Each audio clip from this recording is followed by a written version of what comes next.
Joanna, we're back. I missed you. I missed you too. It's been almost a month since we last recorded, and our last session was really amazing because we got to connect with some of our retreat leaders. But now it's back to you and me. And what are we talking about today? Well, this is a big one, Jen, and this is much to do with the reason we took a hiatus from recording because sometimes life happens and a whole lot of life just happened to you, the realest part of life. And I think it's brave and awesome and amazing that you want to take all of that's happening in your world and share it in a way that could be meaningful for our listeners. Thank you. I had to think a little bit about this and whether or not I was ready to, and it's still pretty fresh. But I recently lost my dad kind of suddenly. And it's been a really hard realization. I think anyone who loses a parent can relate, but even if you lose someone who's just very close to you, like Joanna, when you lost your Aunt Judy, who was essentially like a second mom, there's just this sort of hole that's left, and being able to reconcile with that loss and being able to make sense of it or even feel peace with it, it's just a tremendous undertaking. And I'm actually in the process of going through it right now, but one of the most important lessons for me in this process was being able to process what it did for me in terms of my personal spiritual growth. And if any of you have listened to our podcast in the past, I've mentioned my father, and we had a very up and down relationship. There were some years where we were actually estranged. And when I was very young, my dad and I were very close. And as I got older, he fell into some old bad habits. He had some issues with drugs, and he fell into a path that really wasn't serving him or us. And it was a very tough time for my family. My parents had divorced by then. And just to make a long story short, we didn't speak for some time because of some decisions and some things that he had done that really didn't sit well with me. So once I got to the point in my life where I started my own sort of spiritual awakening, as I like to call it, and Joanna, you know what this is because you've had your own, and a lot of people that we work with and relate to have had their own, and they all look very different. But for me, a lot of my awakening had to do with making peace with the things that were holding me back in my life, the obstacles that I had placed in front of myself. And one of the biggest ones was my relationship with my dad, and even with my mom. But in this case, in this episode, we're talking about someone who's gone from us. So the forgiveness there was just so tremendous for me. What I So find really interesting, and this I want to acknowledge you immediately because for those of you who listened when we did the episode on grief, it was really raw. It was right after my Aunt Judy had passed away, and you described her perfectly. It was like foreshadowing to what I imagine it is losing a parent because she had been that third parent in our lives since we were born. And that episode, you can't go through grief without these huge spiritual and emotional impacts. And for me, it was that peeling of the onion of, wow, it doesn't matter where you are in your spiritual evolution or how peaceful you feel. The only way through grief is directly through it. You get no get out of jail free cards just because you've done the work and you meditate and you like to breathe. There's no way around that. So that episode, I remember telling you, Jen, I don't want to have any show notes. Let's just hop on because I'm going to cry through it. But this is the real and this is the raw. And we said when we started this podcast, we wanted it to feel like our conversations off air are the ones we'll have on air. So when you told me you wanted to do an episode about forgiveness, I thought, whoa, how powerful, how brave is this? Because so often when we lose someone, it's not clear cut. It's not, oh, this was my dad and he played the dad role in my life, so therefore I'm mourning him like a dad. There are no prescribed rules of the roles people play in your life. And your relationship with your dad had these complicated layers. So you found in the process of losing him, it brought up so much more than grief. And this notion of forgiveness, I would love if you could just share how that unfolded while he was passing and then after, and who you found yourself forgiving. So, because this was somewhat unexpected, the one true blessing that I had through this experience was that it wasn't completely an open and shut case. He ended up in the hospital and he was on a ventilator, but there were several days in between when he was on the ventilator and when he actually passed it. He actually got to be off the ventilator. There was a good 12 hours of time where he was conscious and he was off the ventilator and he was able to communicate. And I was there and I was by his side through the last of his days, but I got that 12 hours of time. Only a few of those hours he was really able to just fully have conversation. But he had visitors. He had visitors from his siblings who he also had complicated relationships with, and my stepmother, who I had a complicated relationship with, actually for the last 12 years, no relationship with.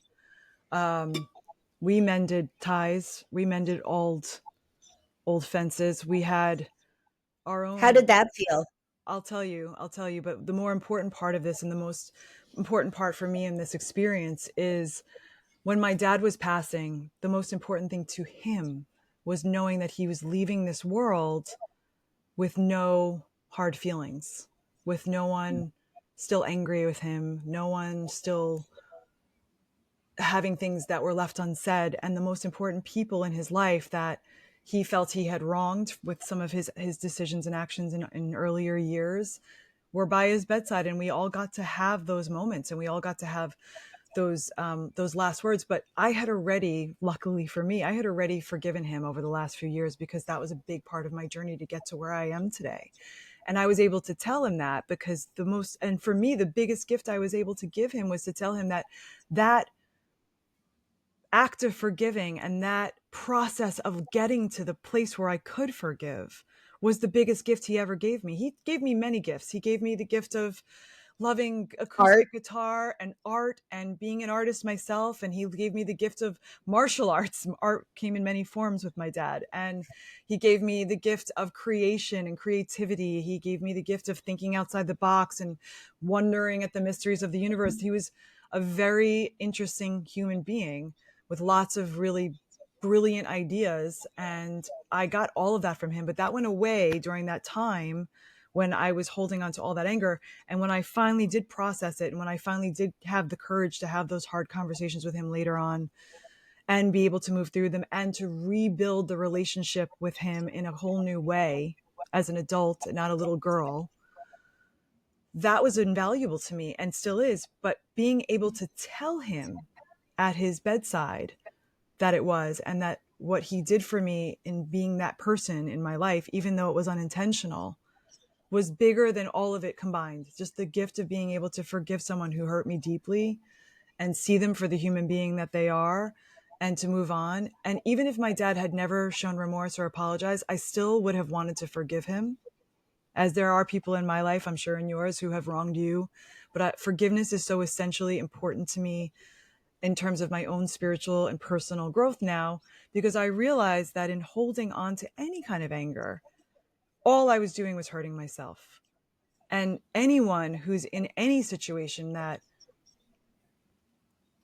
has been born of anger or hurt or anything that doesn't serve us, the forgiveness part isn't really about the other person. It's not really about giving them peace. It's about giving yourself peace and your own self-care, your own process, your own releasing, so that you don't have these stuck emotions and these stagnancies in your body that stop you from becoming the best version of yourself and achieving the things in your life that you want to achieve. So that was something that was so profound for me in this experience. I just felt like we needed to do an episode about it, because when I was going through the first few days of this, so many women who had lost their fathers, believe it or not, reached out to me and these and shared their grief process and shared, so much about how it comes in waves. And Joanna, I know this is something that must feel very near and dear to you because it wasn't long ago that you lost Aunt Judy, but just how things come in waves and how like one minute you're fine and you're living your life and the next minute you are blindsided by some rush of emotion because something triggered it that you didn't see coming and you're crying. And then just like that, it passes and you move on and you go on with your life again. And there's Yeah. so much of that that's happening to me. But in all of those moments, I'm grateful both for the emotion of being able to like feel something and also for the knowledge that I'm no longer holding on to any hurt or anger and that I can like connect with my father spiritually now in a way that maybe I never could have before. So I want to express how important it is also that you have support in these moments and that people do reach out and they check on you and that they share their own grief process because it makes you feel very much less alone.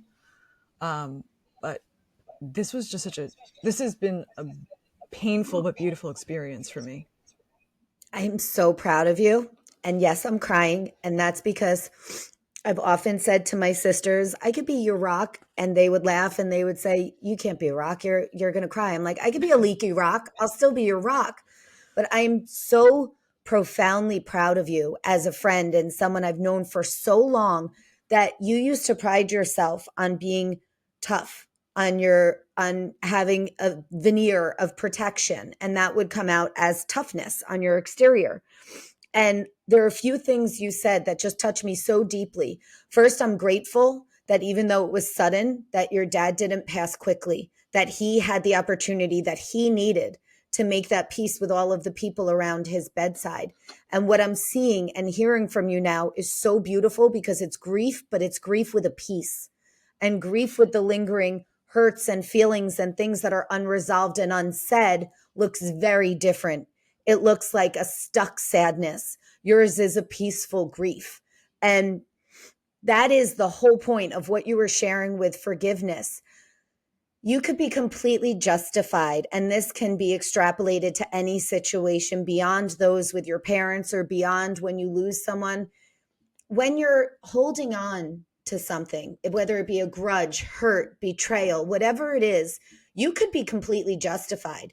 But you have a choice. Do you want to be right, or do you want to feel peace? Because both of them do not exist in the same space.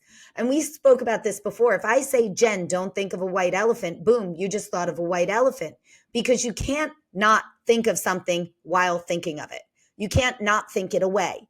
So if you're thinking, holding on to these feelings that are hurt, stuck emotions, they're living inside of you. You can't have them and not have them. So this was Tony Robbins. I have to credit him for this. Years ago in one of his workshops, he said, you can't blame them for the bad shit without thanking them for the good shit. And all of these things, these gifts that come in black wrapping paper sometimes that we don't recognize immediately, they really shape us into who and how we are. So when you were naming your gifts that you got from your dad and you were able to see now, it was interesting to me because some of the characteristics you named, you could have been talking about your Mike. Right. That's a whole nother episode. Oh, we talked about that over the vacation. Like, you always do end up marrying some version of your dad, but the parts about them sometimes don't even show up. Like, I was like, oh my God, I married a guy who has deep feelings but hardly says any words. Fuck, I married my dad. My Mike's got different he's got some different things that I need to forgive too, I think, as we all do with our spouses. But But specifically, when you said he was interesting, he was talented, yeah, like these things, these my Mike, characteristics you said, I'm like, you could be talking about either one. yeah, my Mike is he's all of those things. He's a Renaissance man, so I think that there's a lot of similarities. I actually never realized that until you just said it. But to go back for a second, you asked me about my stepmother. I got a whole new opportunity to exercise forgiveness through this process as well, because when I became estranged from my father, I also became estranged from my stepmother, who I was never particularly close with, but we had a fairly good relationship. Mm-hmm. And she sided with him through obviously whatever grievances I had, because she was his wife and she only had his side of things. And even in those moments back then, I think he was feeling very defensive. And so it wasn't until much later that we were both able to sort of see our own culpability in the demise of our then relationship. But, I had to be at his bedside with my stepmother, and it was the first time I had seen her in 12 or 13 years. And it's incredible when, you're in these situations that you have really no control over and that you're just sort of forced into with other people. how you can sort of just let bygones be bygones in those moments and just move past it for the sake of whatever it is that you're managing. And in this case, it was my father's passing. And I spent, multiple days with her. My sister and I both, took turns. And at one point, I ended up spending the night in the room while we were waiting for him to move on. And she didn't want to be alone, and I didn't want to let her be alone with him in case he passed overnight. So I slept in a chair next to her, also in a chair, and we stayed up for hours and we talked and we aired out a lot of the things that we never got to say to each other. And there was so much misunderstanding, Joanna. There was Wow. so much that I never knew and so much that she never knew. And isn't it amazing how I wish my dad was still around to see in the flesh that we've remedied all of it and we've made amends. But I know that his spirit sees it, and I have some peace with that. But it really was another incredible lesson, because even though my dad and I maybe never saw eye to eye on some things, and maybe she and I will never see eye to eye on some things, but I can appreciate now the perspective that she was taking. And she can appreciate Mm, now the perspective that I was taking and why I acted how I acted. And I understood why she acted how she acted. And even maybe now we still don't think that the other person behaved the way that they should have. We are able to move on from it and make peace with it and just say, this was a tough thing we went through. And I'm glad that we're no longer enemies, because who wants that in their lives? Who wants to hold on to right. that? Who wants to walk around in the world having somebody feel any way except great about you? So I feel like I got another gift in this experience just with being able to make peace with her. And so I guess the biggest thing that I want to take away from this whole terrible, beautiful tragedy is that I've learned so much about my soul's resilience. And Mm, so much of it is attributed to just being able to forgive and let go.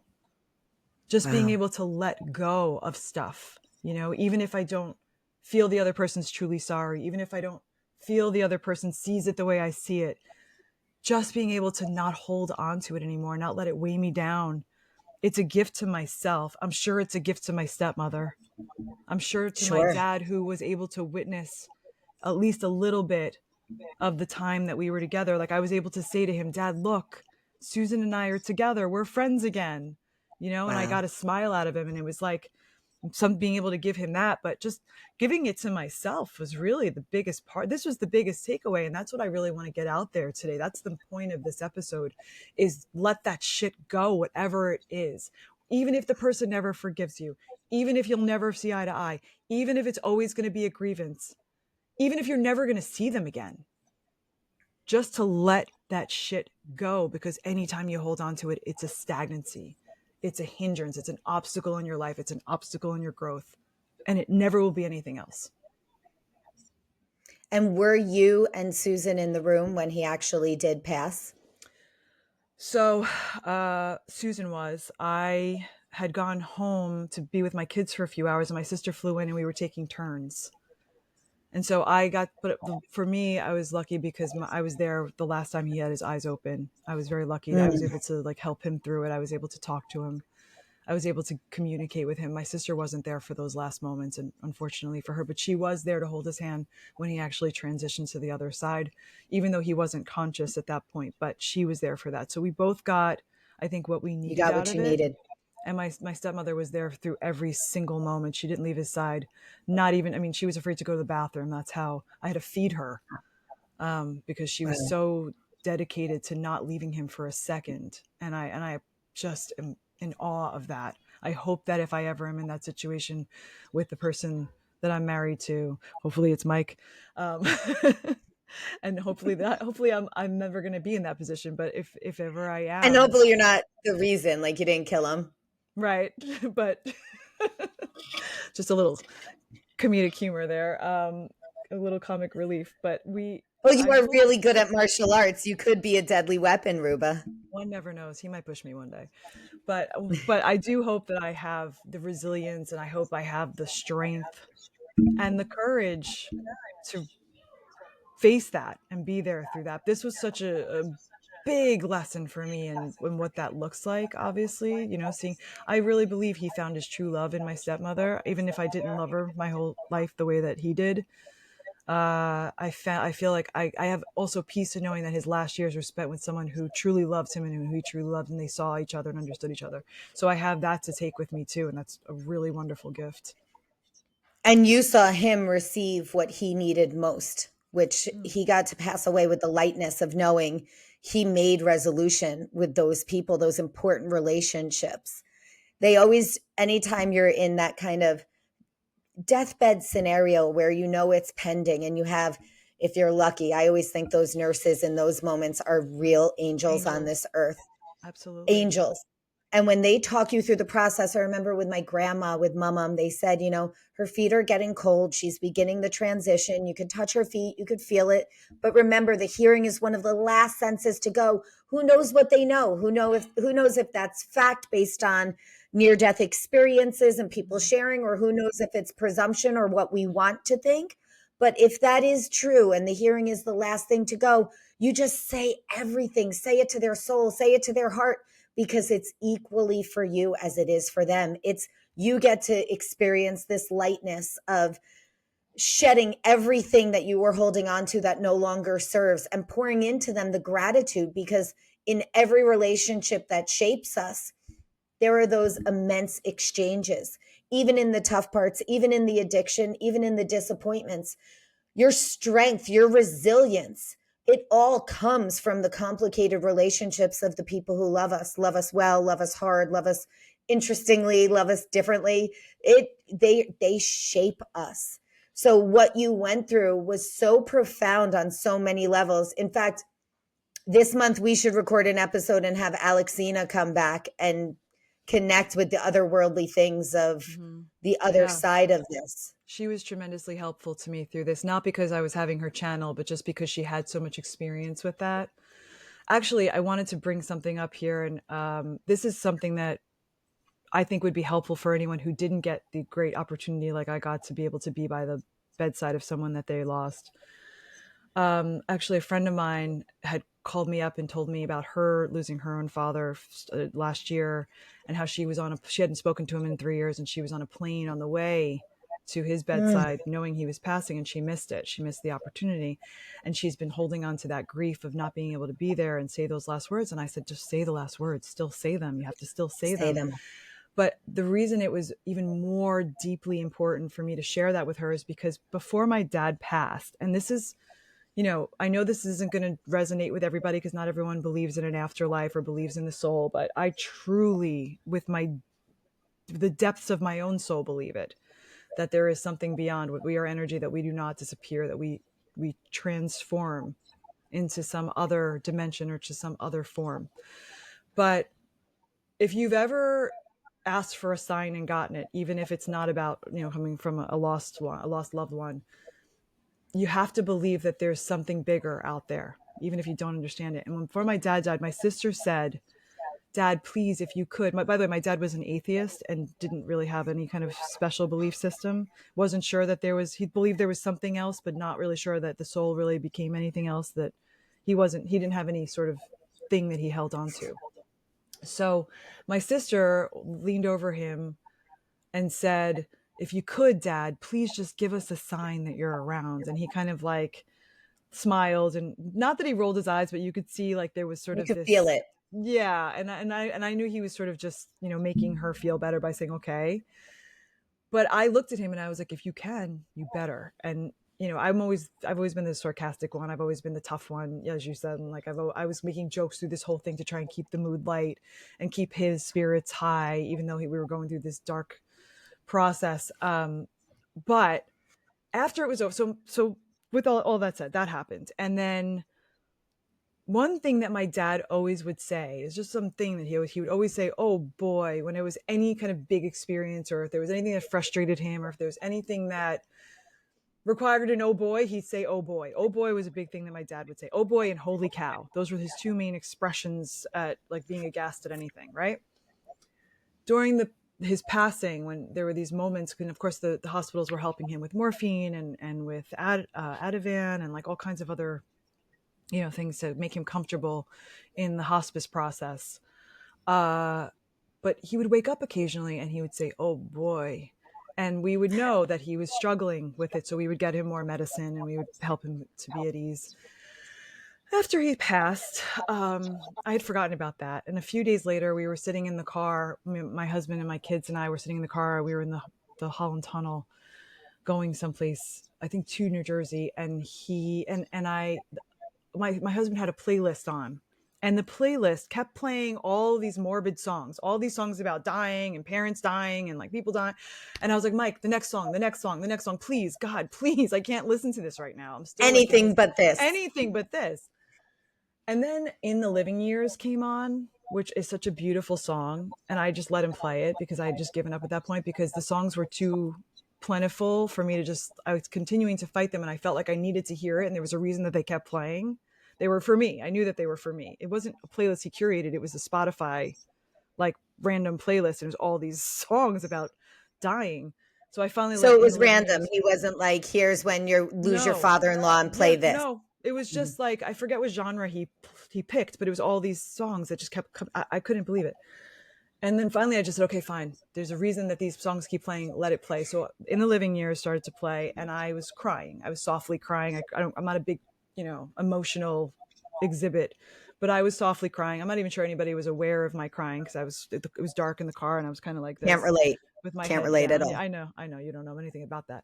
Um, but as that was happening, I picked my head up for a second to look for a tissue, and a car drove by on the left-hand side of the Holland Tunnel, and the license plate said OH space BOI. And Wow. I mean, if that wasn't a sign, I don't know what is, right? That it was they were inundating me, these signs. The song, pushing it away, pushing it away, pushing it away. Finally I give in. The second I give in, oh boy shows up in my life, and it was the sign. It was the sign from my dad.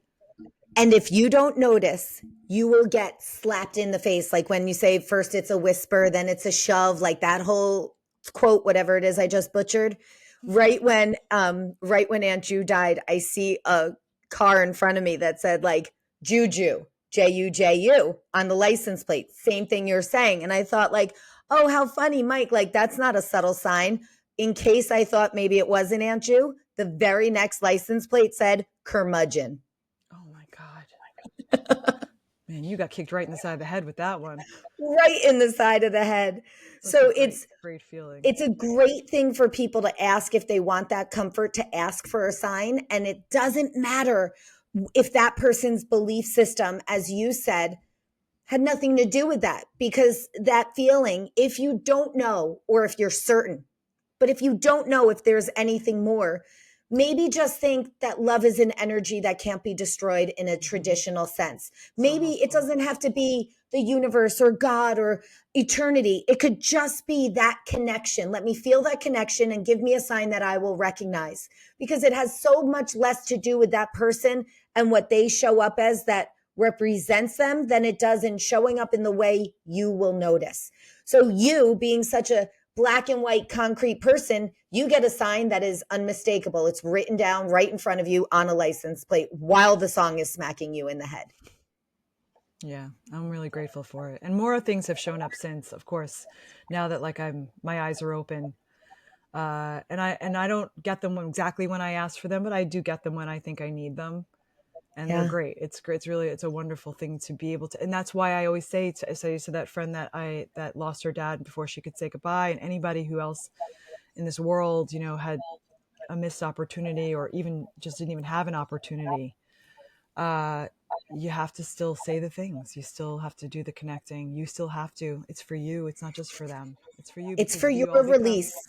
right. And the soul becomes pure, as Abraham Hicks always says, it becomes pure positive energy. It just becomes pure love. It's not that same personality that wronged you in the human form. It's Right. pure positive energy at that point. So the connecting is really with the most beautiful essence of that human, not that human's faults or that human's anger or that human's happiness or that human's anything. It's really just their essence. And so that's Abraham the Hicks, I gift we find have. helpful. because it kind of calls out the notion of like, it's funny that we humans get sad when someone we love dies. It's like mourning a drop of rain landing in the ocean.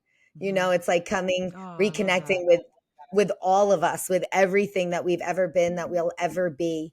But those deathbed experiences are so profound because often in mindfulness we use theoretical deathbed moments. Like, let's, if you were to astro project into your own deathbed experience when you are about to leave this lifetime, would you ever look back and say, I wish I spent more time at my desk? No, it always comes Never. down to who you loved, how you were loved, how you experienced your relationships, your connections. So sometimes when we're holding on to those hurts, if we could project and think, would we even want to be holding on to something this seemingly small when we're experiencing the grandeur of disconnecting and reconnecting in that moment? So, that thing, if you can project then, it can help you live a life now that you'll be proud of in those moments that you'll want to relive.